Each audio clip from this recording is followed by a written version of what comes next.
Good evening, everybody, and welcome. I'm Tom Hogan, the director of the Milwaukie Poetry Series, and I want to welcome you to our March reading here tonight at the Ledding Library here in Milwaukie. We are very happy to be hearing from Judith H. Montgomery, in about 5 minutes when I introduce her. But I really want to say thank you to all of you, because we know that there are a lot of other things that you could be doing, and you're choosing it to be here and hear poetry and be together. I want to also welcome and really say the same thing to those of you who have logged in on the live stream. So we are live streaming tonight, and thank you for being here with wherever you are. So that's one of the beauties of having this Zoom capability, is that people can log in from wherever you are, and we can come together that way. So thank you very much for that. I want to say just a little bit about the flow of the evening, because I'm going to introduce Judy in a few minutes, as I said. Then we will have Judy reading. We'll have a Q&A period. And we have an interview that she and I did. And the interview is going to be available, but we need to take a little break after the Q&A, because the computer is going to come up here for us to be able to do that. So we had a little technical difficulty, about that. So just be aware of that. There's refreshments over here. Please help yourself to the refreshments. Judy brought her books, so she'll be selling her books, but that's what's going to happen after the reading as far as the interview. I want to make some thanks. Thanks to the City of Milwaukie. They've been supportive from the beginning. Thanks to the Ledding Library. Thank you very much. We're very happy with the being in the new library. Those of you who may not have been here for a while, notice that we do have art, and this is the project of the Milwaukie Arts Committee. So there are going to be rotating shows here. So we're very delighted to have that and to have all the color here. Thanks to the Milwaukie Poetry Series Committee. We do have a committee, and Kristen and I are standing. We also want to thank my lovely wife, Jane, and David Filer. David came really early tonight and set the chairs up, so we have him to thank for that. What? Yeah. So thank you for that. And also want to thank Willamette Falls Media Studios. So they're responsible for the tech and everything and making this all happen. So yes, a big hand for the Willamette Falls Media Studios. They're magicians. I also want to welcome the Oregon Poet Laureate Emerita, Paulette Peterson, who is with us here tonight. Thank you, Paulette, for being here. It's always wonderful to see you. I want to call your attention to a contest that's starting. It's sponsored by the Clackamas County Arts Alliance. It's a poetry writing contest, and it's going to open on Monday, and it will run through April. This is poetry only this year, so please take a look at that. We're one of the sponsors, and the invitation and recognition of the winners is going to be at the Milwaukie Poetry Series First Friday reading on June 6th. So the winners of the contest will be the featured readers on June 6th at 6:30 at the St. John the Evangelist Episcopal Church in Milwaukie, where we have our regular First Friday readings. So we're very excited about that. Take a look at it, and it is open to people who live in or work in Clackamas County, live or work.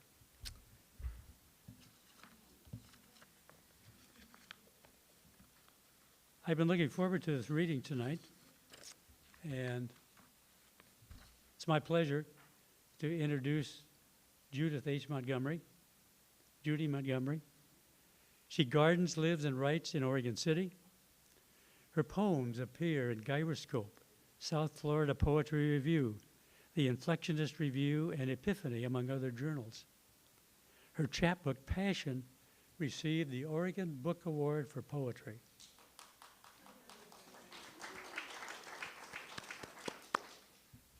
Congratulations. That's okay.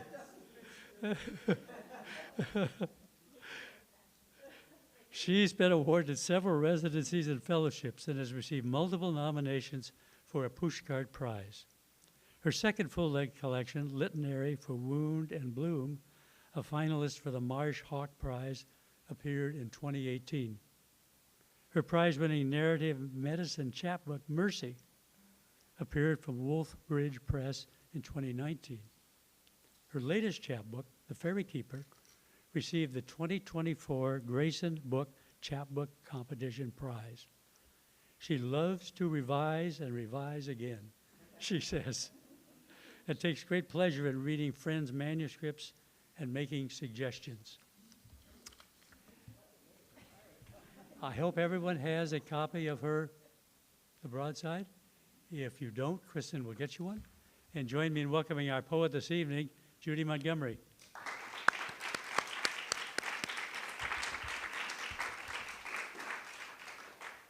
Thank you, Tom. Please silence your telephonic devices too. I forgot to say that. So, not to be repetitious, but I need to do thanks also, of course, to this wonderful library. Last time I was here, I got to sneak out and take a few books out on my way back to my car. To the poetry series, and to Tom and Jane, of course, for their support of it, and those who are on the committee. And a special thank you to those of you who came out tonight in the rain when you could have been staying home with your feet up. So many, many thanks for your coming, and a special bow to the techie person at the back who is taking care of all the things that could go wrong electronically and fixing them. So I appreciate you being there. I thought I would begin, since we're in a library, with a library poem. In fact, I'm going to read from a couple of my different books in addition to the latest one, which I hope you will enjoy. So make sure that I've gotten everything in order here. I've got stickies everywhere. Here we go. So this is from, I'm not here. Okay, I know I've been told I have a light voice that doesn't carry well, so I'll try to talk more deeply. This is from a very long poem, which I'm not going to read, called Cultural History of Fences. I'm going to read just part 3. Here's how I lived when I was 9, wobbling down River Road, one hand on the handlebars, one tucked against my chest, cradling a book freight of tasty words, spurt, crusty, petulant, luminescent, pride, the soccer field bank to right, the river bank to left, rooted in red alder, purple thistle, and the trefoils of poison ivy shine, wobbling, as I said, across Housatonic Bridge to town, past Watson's aging soda fountain, past the obelisk that scored the dead. I skidded home at the snug brick library where all the books I ever wanted waited on the shelves. Mrs. Barton pointed me upstairs. In the far nook, my stool set eye to eye with Walter Farley. All afternoon, I knocked my knees together, rushed a dazzle on the backs of bays and chestnuts, mouthing forelock and withers, winding fingers in the manes, and setting my black stallion, my red fire island stallion, to the dangerous fences which we always cleared. And then one other from Red Jess, which came out 20 years ago, but it's still one of my favorites. I'm going to read a poem that was my husband's favorite. Originally I thought, oh, I'll read a March poem, and then I realized that I hadn't written one yet. So you're going to have to make do with a February poem. And I'm reading this thinking about the darkness that may be overcoming us and hoping that it will not, and that we will gather together in order to move against it. At the Metolius River, we walk in falling snow. We step together from the porch into late winter's violeting dark. About us, February flurries its snow smatter. veil-looping blue drifts piled against the bridge rail. Freezing waters flex below to an avalanche of falls. We fall silent in the river's hush, stand isolated, chill in the brilliant hush of snow. Once these woods summered us in green, now alders frost-bowed waited under white. The lone dipper exercises joint by stiff joint, bobbing on a black rock compromised in ice. Overhead in perilous geometry, ponderoses plunge to a frozen halt. Snags, seared by lightning thrust snowblind, mauls of wind crack everything apart. You move away to crumbling river's edge. I shiver on a ledge of cold. But then above, across the shut sky, paired geese wing and cry, here, home. You turn, we turn to each other through the dark, while snow shadows land, water, rock to essential bones, each tree its ladder, bird its scarf of song, each branch its load of beauty, our hands a bridge to cross the coming night. So I'm going to read a couple of poems from my previous chapbook, the one that won the Poetry Narrative Medicine Award. It had a very complicated title. It's called Mercy, and some of you know my husband was diagnosed with a rare cancer in 2004 and was given a year or two to live, and instead we got 20, which is just the most amazing blessing. So I'd like to read a couple of poems from there. This one is called Aloe Vera, and those of you who are cooks or gardeners will know that if you keep an aloe vera plant in your kitchen and you burn yourself, you pluck a leaf, split it, put the juice on, and the pain just absolutely disappears. It's an amazing healing plant, and I don't have one right now, so I need to go to the store. So this is called Aloe Vera. It's when I was calling to find out the results for my husband's latest scam. On hold, I clamped the slick phone between neck and shoulder, waiting for your results. The timer dings, crack the oven door, reach for bread, and my free hand brushes the scorching rack. Aloe Vera burn balm slumps above my sink, its pale green leaves reaching for winter light. No word yet. Bread on cooling rack, I break off a leaf, slit it with my nail, rub cool juice across the burn. My skin glows red, a short slash left by the oven rack, and this kitchen wavers back to that other kitchen where my good girl, 9-year-old self cleans up after supper while the family tans corn and lettuce in our garden plot. Mute, I can only watch the girl run hot water sudsing in the sink, stack plates, and turn to the stove where the unattended heavy frying pan waits, black, squat, hot on its red burner. This she does not yet know. Two-handed, she grasps and swings the iron skillet toward the suds, but halfway across the floor, flinches at the pain and sizzle of her palms. She does not drop the searing pan. She turns, steps back, and sets it on the burner. Only then does she cry out and run to the kitchen door and sob how she's been hurt. The doctor is called and comes and pats salve on her blistering palms, wrapping them in gauze. 2nd degree, she hears, and does not yet know what that confers on her.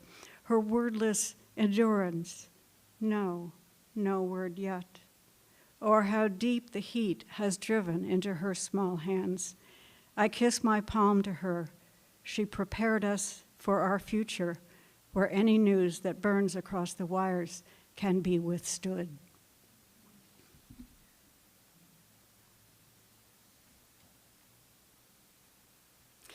And then just to give you a little sense of what the withstanding required.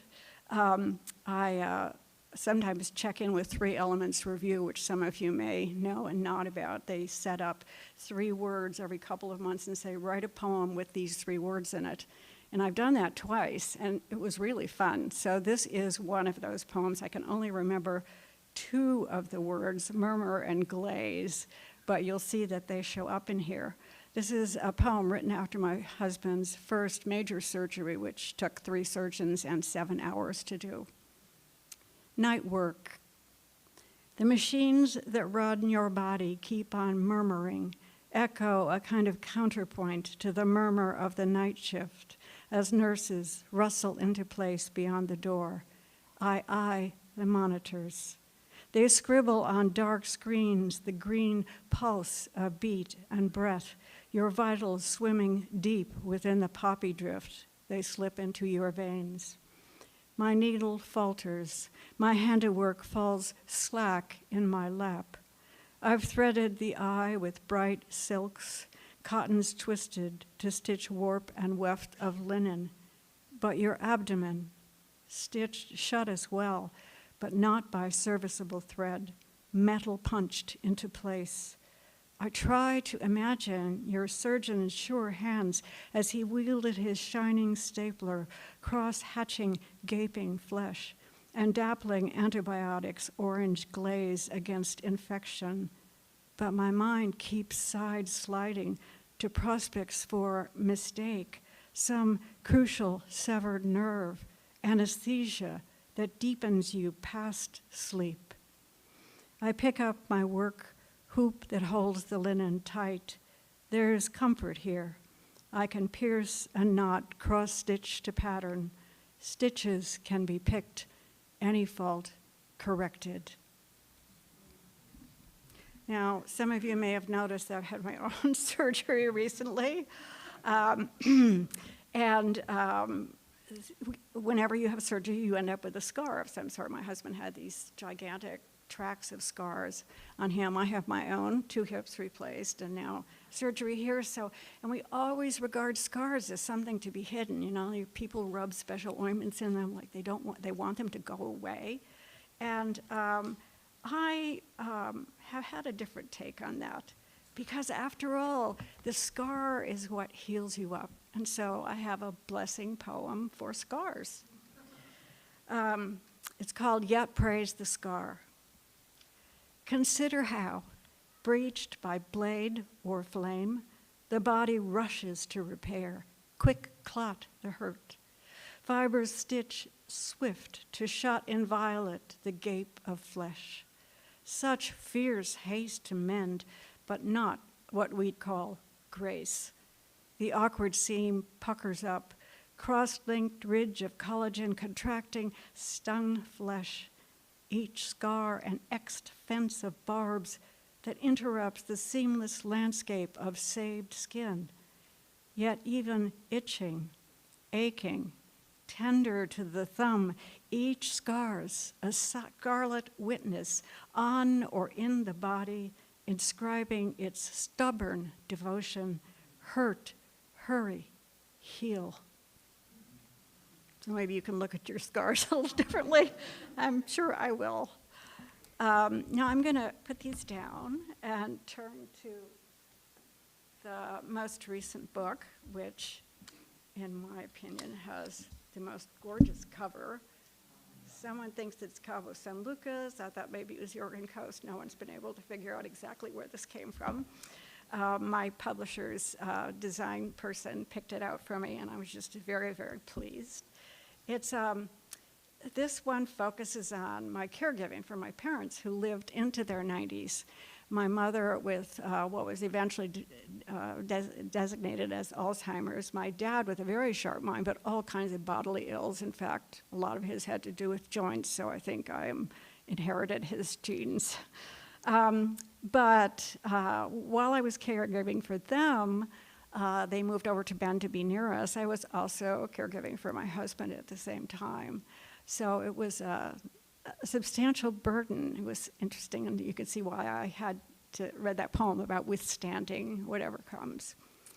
So the Fairy Keeper is sort of named after Karen, the one who pulls the dad across the river Styx to the other side. The poem called The Fairy Keeper, which is the title poem and the first poem in the book, is when I suddenly had an image of myself, not as Karen, but as the boat. So I'm going to read that first. And the title runs into the first line. The fairy keeper becomes the only boat, lays her body flat, bellying black water that licks below the dock, her chest a prow, her face the fixed gaze of a figurehead. Steadied against drift, she shivers as her pale family clambers in. Stem and stern, they shift from pane to place, wanting not to spill across the bow. Their crutches, tanks of oxygen, prop stiff on her thwarts.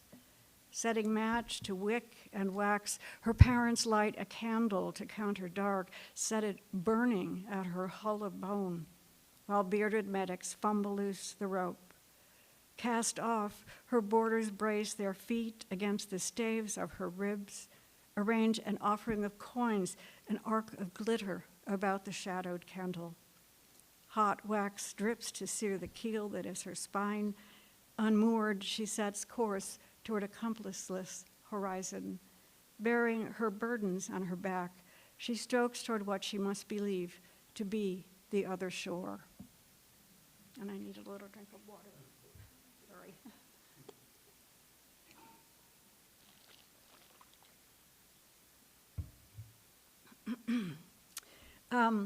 The next poem that I'm going to read, I've chosen because I think in order to understand how the book unfolds, you need to know a little about my parents' marriage. They were married for 68 years. They were totally devoted to each other. I think in their years just before they got married, they felt kind of abandoned by their families. And so when they met, it was like, okay, karma, kismet, whatever. And they were just like this for their entire lives. So I have, this poem is an ekphrastic one. It's based on a picture of them taken after they were married that first year in 1943. And I'll put it over on the book table afterwards so you can see it just for interest. Where light collects. For courtesy, they pause, mid-step in foxtrot, and ease their bodies one half breath apart, but do not turn to look into the lens. The flash has etched on paper his meticulously parted hair, lace ripple of her clinging dress, all else fades behind. Crepe paper sway, the other dancers' stopped steps, so proper, this couple who carry within them the urge that will be me. Her bodice barely grazes his lapel. It's not their bodies where the light collects.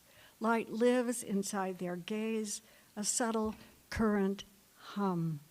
They see only each other, even as daughters will be born and will try them.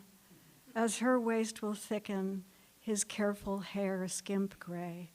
Her mind will clot and fail until at last he must hail a bus to visit his beloved, who will not be certain of his name, though her eyes will glisten when he steps across the foster home's cane-worn sill. They'll settle close on the couch, he tucking her inside the arc of his arm. She will doze on his arthritic shoulder, two fused one in October's gold slant. I slip the image back in place between glass and velvet backing. Here may they hover, oblivious to what waits beyond the flash. And I don't know how well you can see it from here, but this is the picture of my parents. So I'll put that over there later.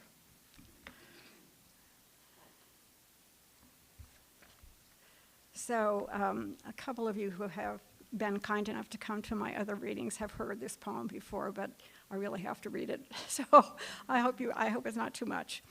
As my mother moved into her 80s, she stopped cooking. She fell and broke her shoulder. She had double pneumonia. She had colon surgery. It was like 3 strikes and you're out. She stopped cooking. She stopped cleaning for the house. My dad taught himself how to cook. Things were not the same, and eventually they realized that they needed to leave the house and move to independent or assisted living. So my husband and I said, why not come to Bend, where we are? And they did. My mother was a wonderful gardener, and you can imagine the difference between gardening here and gardening there. So there's a little bit of that in this poem. And the title runs into the first line. What my mother has left behind, luxuriating beds of Peruvian lilies, alstroemeria, cream and amethyst petals, testimony to her green heart. They bloomed beneath the windows of the valley home my parents left to move close to me, high, dry, desert plateau where such lilies fail to thrive, wincing at 0. Where my father unfolds her metal walker from the trunk and gently steers her to the plastic tubs in Safeway. She points to a handful of rubber-banded blossoms, pale pink this week, and he fetches them, will awkwardly array them in the green vase that anchors their assisted living rooms. The new blooms yearn toward window sun, and the leaves twisting, leaning for light, pale to yellow as they age. When I knock, the door's little blue glass heart quivers on its nail. My father opens to welcome me into their home, but before I can bend to kiss the off-kilter rouge roses on my mother's cheek or praise the new bouquet, she wails, "Oh, I've got alstroemeria," and I've stopped short by her distress. "Alstroemeria," she said, "my mother had it, and it's catching up to me," and she taps her forehead as though to dislodge another stuck word. My father and I glance above her head. We catch her twisting diction.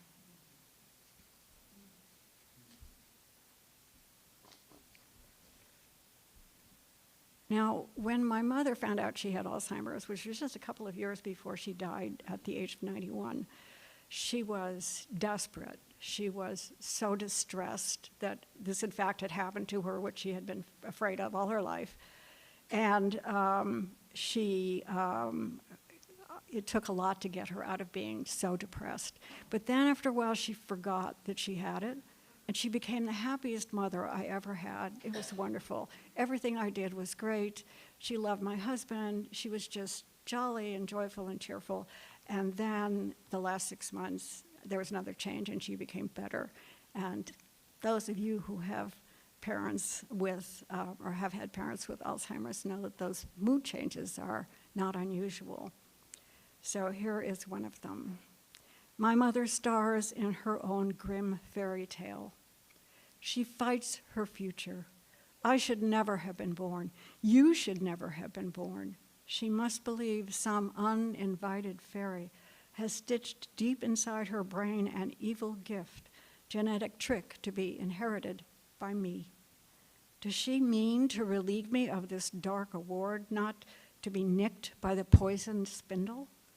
After lunch, I open the apartment door to let her push the walker back into the room, but she twists to fix me with her ice gaze.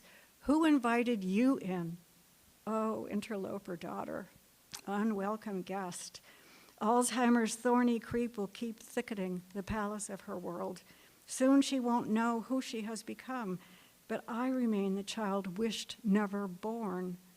Oh, dear mother changeling, who was it crept in from the dark woods to touch you, warp you to another self, not the woman in the mirror who asked only to be loved? Who'd guess how you'd be trapped in your own fairy tale, withered crone, troll beneath a bridge, both banished princess and wicked queen stinging grief in each of us, should never have been born. Did you mean to spare me or condemn me? The sharp spindle pricks, this wound won't heal.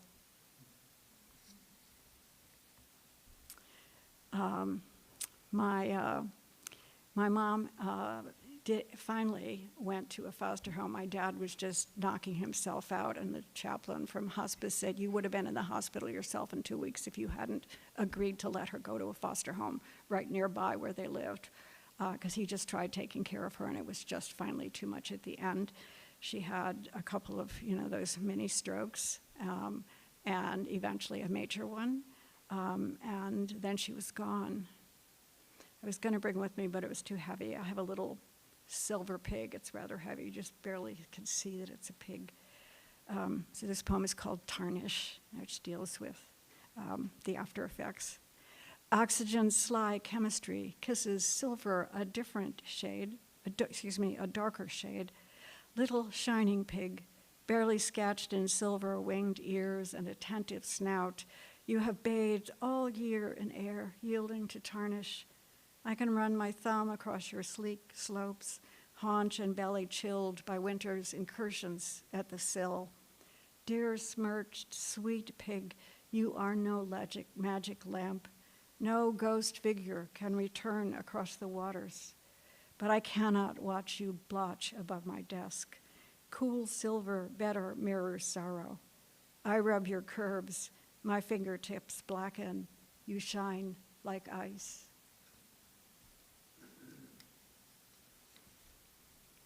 I've found in losing family members that you often can't write those poems right away. You have to just wait and let them sit until something comes back to haunt you. So even though these feel like they're all in a row, they're all spread out over time and space in terms of their writing. My dad, after my mom died in 2011, my dad spent the year writing the story of Mom and Dad, basically, the story of Bill and Jean. He couldn't see well, so he used like 27 point type on his thing, and he wanted to write. And I said, please write what happened before you met Mom. No, that was not his life. So he wrote this big book all about their lives, and when it was done, he said, well, I think I have about 4 years left in me. And he was very close. And until near to the end, his mind was really sharp. He was a mathematician. He taught math for years, loved problem solving, loved organizing meetings so that everything turned out the way he wanted. Not that that's inheritable. Because he liked that sort of thing, he was very proud of the fact that even though his body was falling apart, his mind still worked until he had some falls, and then there was something else going on. My father, the mathematician, has fallen again. The ER's midnight pillow bleeds fractals beneath his head. Pinned under squares of sterile light, he shouts, DNR, DNR, from the gurney to an audience of 0 in his curtained cubicle. Breath clots in my throat as they let me enter. I can hardly speak my name. When he understands who is with him, he tells me what has happened as though it were a story problem he has solved, despite the sharp flash of pain and light as he fell full body backward to the tiled geometry of the kitchen floor. How he remembered to press the lifeline on his wrist, how the aides called the numbers 911, but he frets about the ambulance, the gurney, the bother to the EMTs, not to mention adding up the costs in his frugal head. He seems not to be aware that his split scalp still weeps blood, does not yet know how this fall has jarred something loose inside, concussion that in 3 months' time will rob his tongue of words, numbers, his equation-solving mind of answers to what he knows must be simple problems. For now, he's intent on reminding anyone in the room not to bring him back if his heart stops, which it has not yet, even as the reddened pillow signals some essential loss. I won't remind him later of what I hear pouring from his lips. DNR, do not resuscitate. He has long since decided he will not be a burden.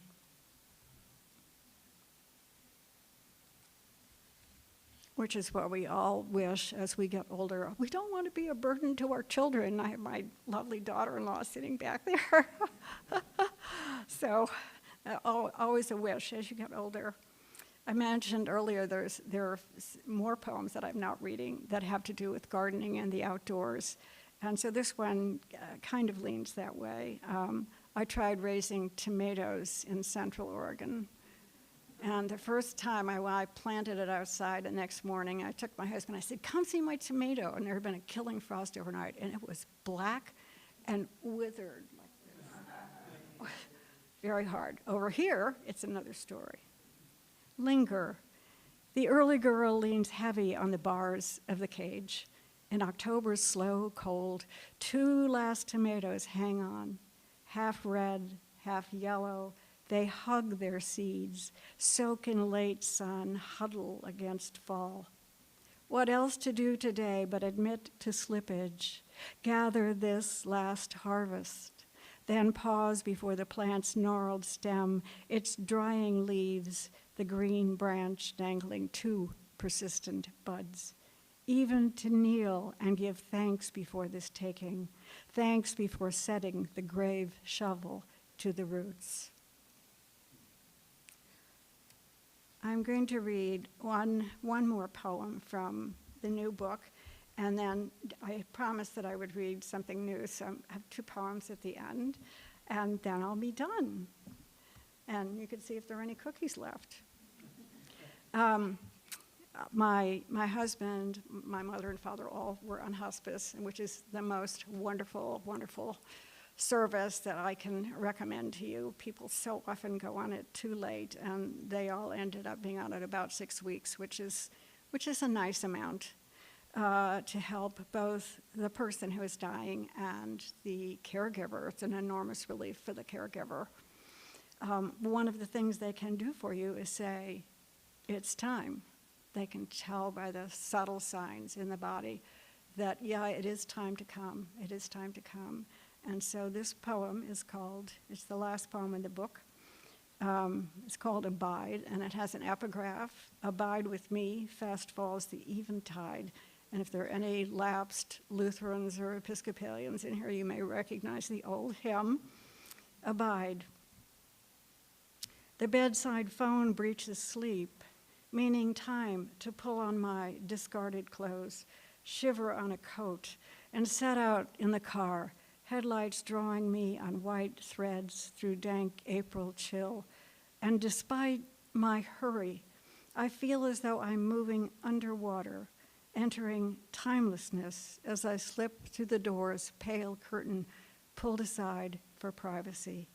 A world outside time, except what might be measured by pulse and breath, counted or not counted, number that holds me here with my father, but in this room, there is only now.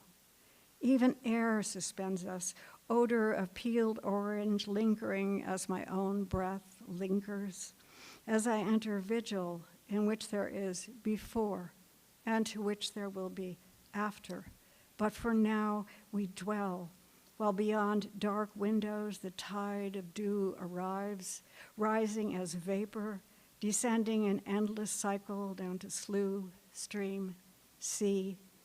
I settle beside the last bed in which he will lie, breathing until the room drifts like a boat upon a still lake, my father faintly rocking in his bed, his pale skin, his flickering pulse, and I reach to touch his hands, to hold him while I cling to the intimate buoy of his breath, for the balance of the night sending words his way, murmuring presence across his slowing body, until at last he arrives, we arrive, at that final pulse in his throat. Now I'm called to count the seconds.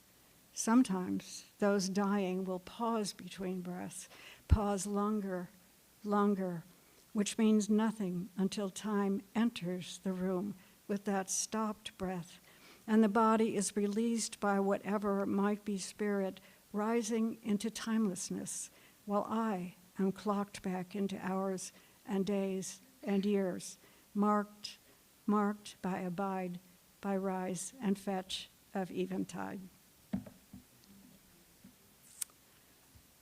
All right, I think I have time for Two more poems. So some of you know I lost my husband of 36 years last June. And so I'm going to read two poems, one written when we'd just been married 10 years, I guess, and another just recent. So this is an older poem, but I like it. Connubial bliss. April hail knocks at shingles, piles in scarlet tulip cups that rub against the glass. Gray licks of alder smoke tongue the rough, chinked stones as you sat our gathered pine knot, sap-laden on the fire. Bent-kneed, you hover at the hearth to watch the swollen knot release stored August forest to the flame. The lodge poles sway overhead, the logging road dusting us in gold. Trout lilies burst a flare of white and green damp shade. Hazy cirrus threading long blue blurs of cascade sky. Drift of your thumb, tongue across my forearm, nape, arc of breast beneath the sleeveless blouse. The stopped moment as I slow my hand sliding down your chest, I say, dear. We stop to watch the flick of velvet ear, feather rump, her fawn tail's slight white twitch as she watches us. Then leaps the creek bank stitched in Jacob's ladder, legging purple lupin dusk. The pine knot hisses, blazes heat too hot to linger by. You lean to stroke my shoeless foot. I shut my book, trace your perfect curve of ear. The old familiar shiver travels sparks to muscle, tendon, nerve. Again, the sweet release, the dough, the fire welling from the stored pool of sap. And then this one is from his last couple of days at home. We were able to keep him at home last summer. His heart was failing.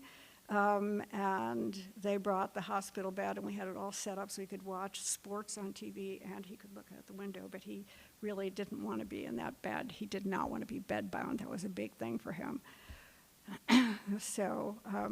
But it happened. Vigil.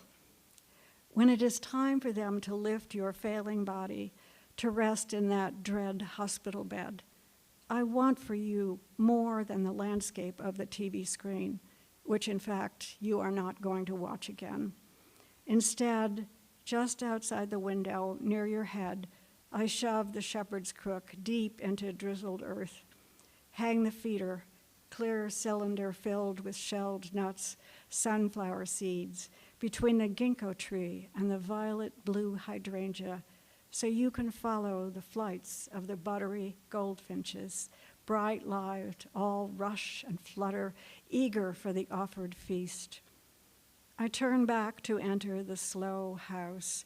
I turn you to see my gift of a wild-winged view. You break into a smile.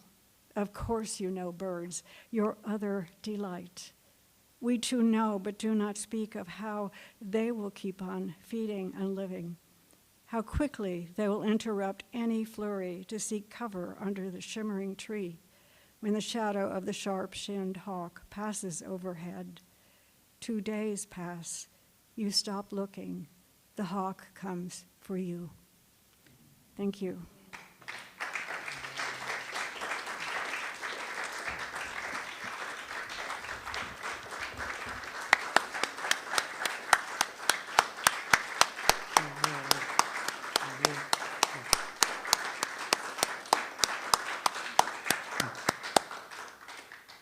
Thank you so much, Judy, for being here and for sharing.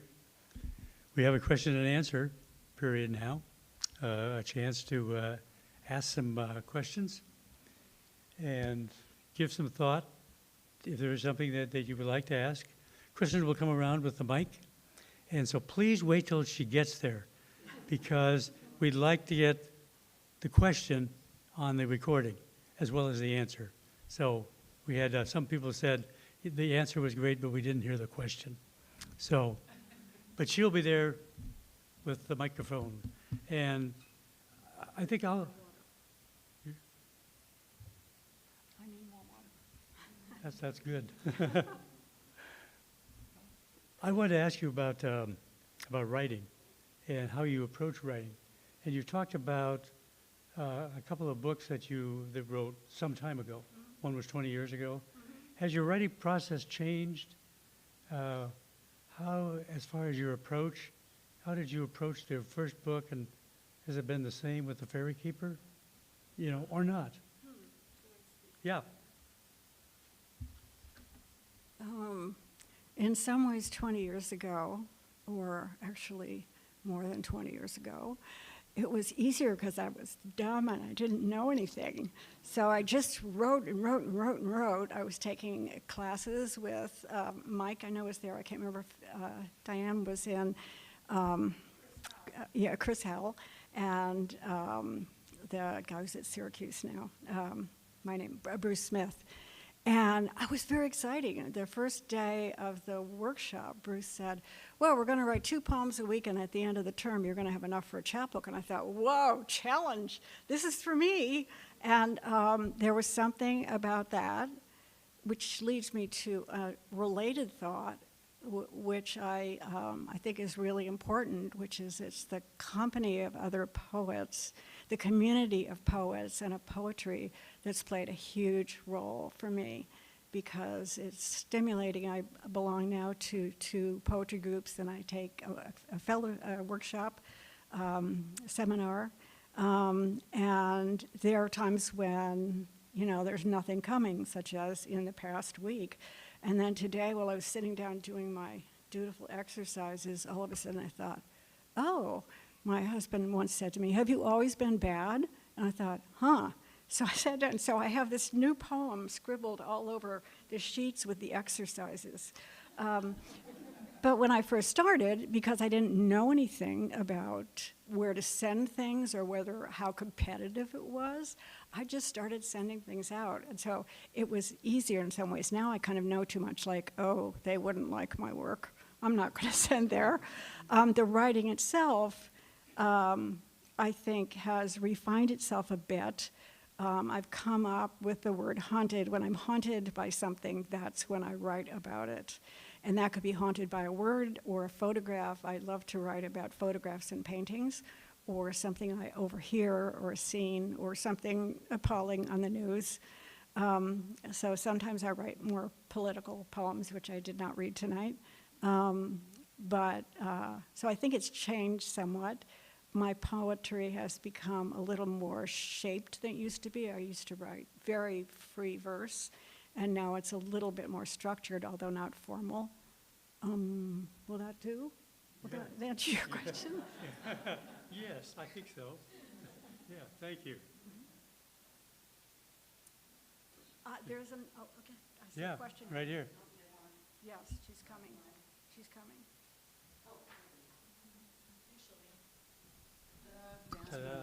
Dance move.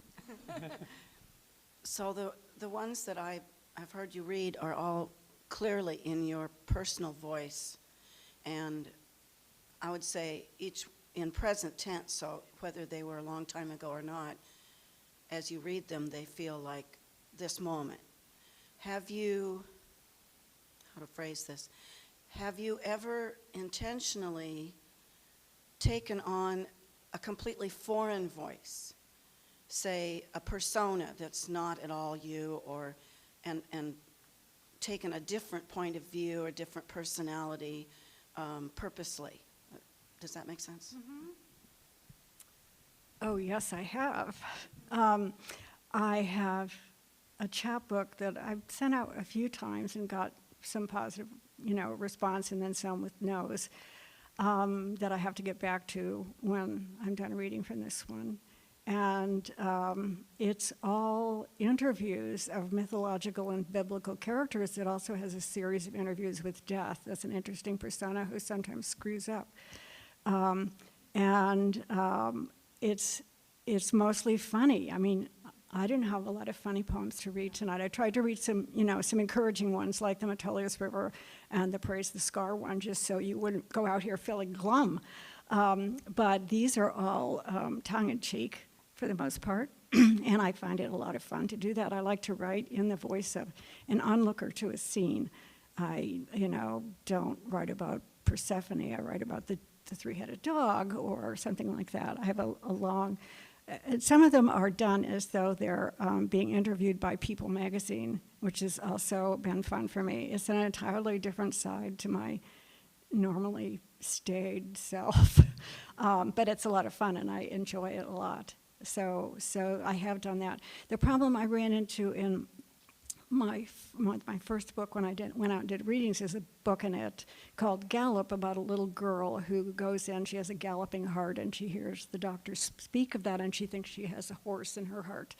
And so that she's not quite 5, and they go in for surgery, and what she says is, when he clears the fences, I will go too, which can have some negative kind of, feelings to it. And after I read the poem, I had people coming up asking me how the little girl was.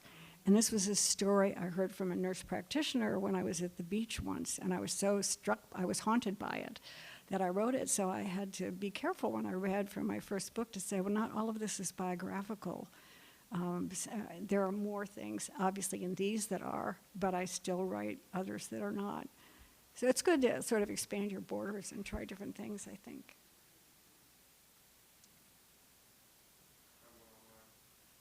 Oh, from the chat.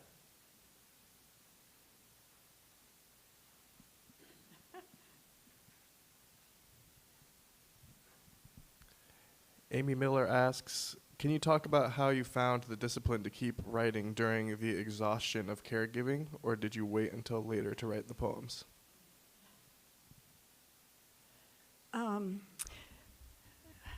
Mostly I would wait. So there were times when I could take time off and go on residencies, which were so important.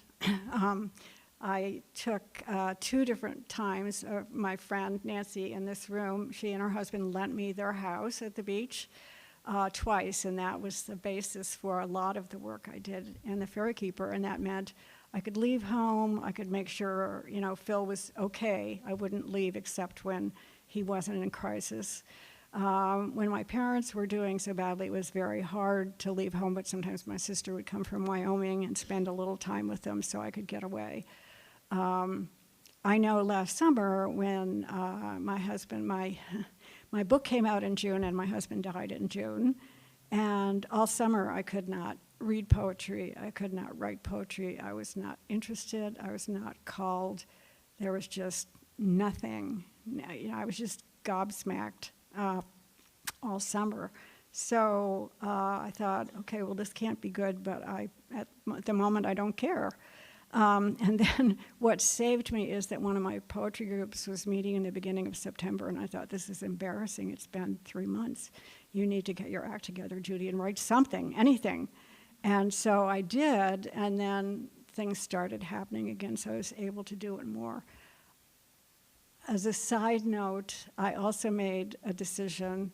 This is going to sound a little weird, but I decided I was going to write my husband a letter every night after he died, which I did for 40 days, and then I kept on writing, not every day, and I still am doing it. I'm now in notebook number 2, and I don't look back at that and read it, and I'm not turning it into poems, so some of what might go into poems is actually in there, but it feels like I can't look at it till a year has gone by.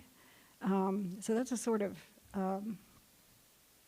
something over here. I don't know what that is, if I'll ever make use of that or not. But I have been writing a lot this fall, as my fellow poets in my groups can testify. I come and I say, and I apologize every time. I say, I'm so sorry, I'm still writing about Phil. And they assure me that it's okay. But I have only written, I think, 1 poem that's not. So I don't have the caregiving now. Now I have to take care of myself with my arm, which is a different matter. When I was caring for both of my parents and Phil, and my son turned up with cancer, bad cancer. At the same time, I had a manuscript I was working on. I just put it away for 18 months. I just didn't do anything for quite a long time. So there is a conflict of interest and a kind of a drain and a feeling you just need to dedicate your resources to certain things. I tell a story, some of you have heard it, one day when I had done too many things for my parents and my husband, and I was in Fred Meyer's going down the aisle by the tomato sauce. And I decided that I was so tired that if I lay down and took a nap, people would just steer their carts around me. And I realized pretty quickly that that was not a rational thought. So I went home. But the toll was pretty serious. And you just keep thinking, well, I can get through this. I can do one more thing. And you have to, everybody keeps telling you and you pay no attention to them. And now I tell this to other people, you have to take care of yourself before you take care of other people. And they all nod, and I nodded, and you'd still go out and do more things than you should. So there's definitely been a trade-off. On the other hand, I've been blessed with some poems that I'm proud of, that I was pleased to write, and they have been helped by my groups quite a bit. I have something else to say. Okay, Tom always asks, who do you read? What books do you read? And so I came with some this time. I came with some. Hold on. Thank you. It's one of those things where you think, oh my God, what have I been reading? Or who do I read? Or who's important to me? So I will tell you, I start back with Gerard Manley Hopkins, who just knocked me sideways when I was 17 years old. Emily Dickinson, Sylvia Plath, you can go right down the list. So I brought some that I'm reading now. I have Forest of Noise by Mossab Abu Toha, who is a survivor of, so far, of Gaza. Wolf, Lamb, Bomb, which is a fabulous book put out by Horizon Books, which is a spiritually oriented but not tacky. It's a really serious group, and it works with the writings of Isaiah and what's going on in the world. I have two more. Deborah Landau's Skeletons, which I think is fabulous, which has poems about skeleton and poems about flesh, and it's about the body and aging with her and her husband. And then I just decided yesterday that I was going to read a book a day, which I know my friend Christine DeLay does in August. She reads one poetry book a day, which I think is just amazing. So yesterday I started with Ellen Bass's The Human Line, which is in a totally different mode from the rest of these. But I thought I would just bring them and recommend them to you for your delectation. There, Tom. I anticipated you. A hand for that.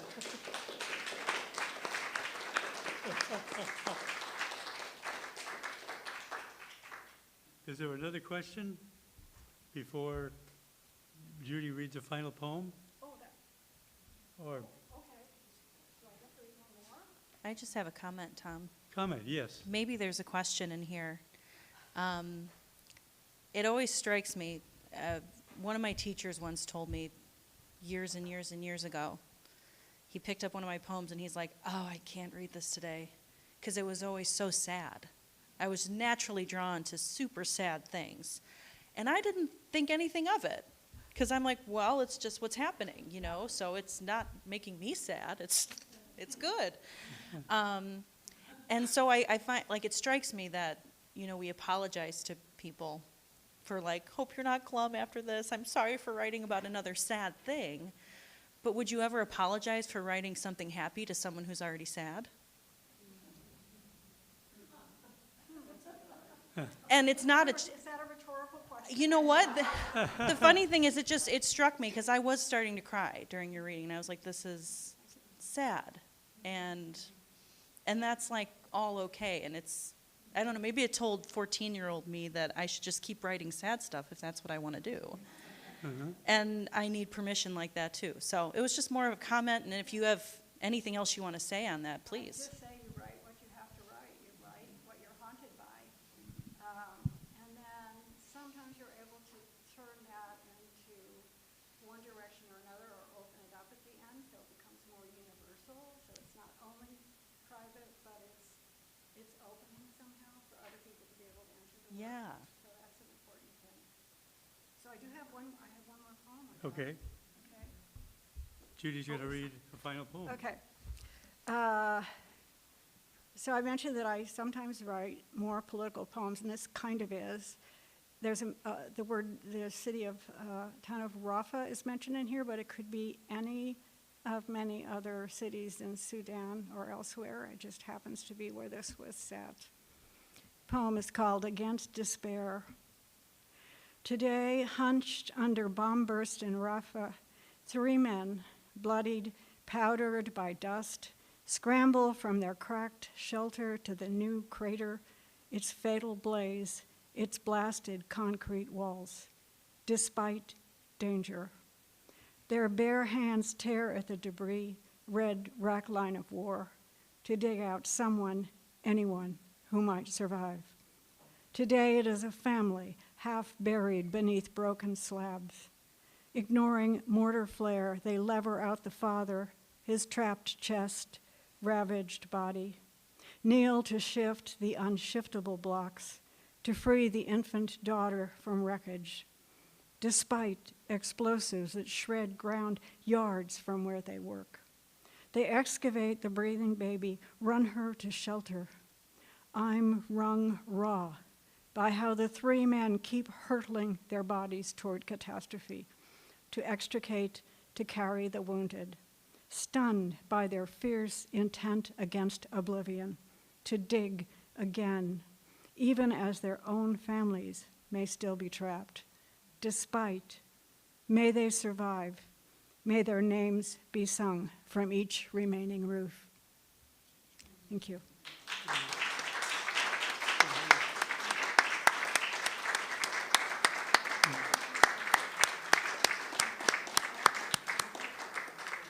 Thank you so much, Judy. Thank you for those of you who have logged on and are in the live stream. We're going to end the live stream now, and we will get the interview set up. Please stay. There are some refreshments over here. That'd be great to take a look at Judy's books. You can take a look at the interview. It's about 14 minutes. And thank you so much for coming. And thank you again, Judy. Yeah, thank you, everybody. Also, while we're doing the setup and bringing the laptop up here to play the interview,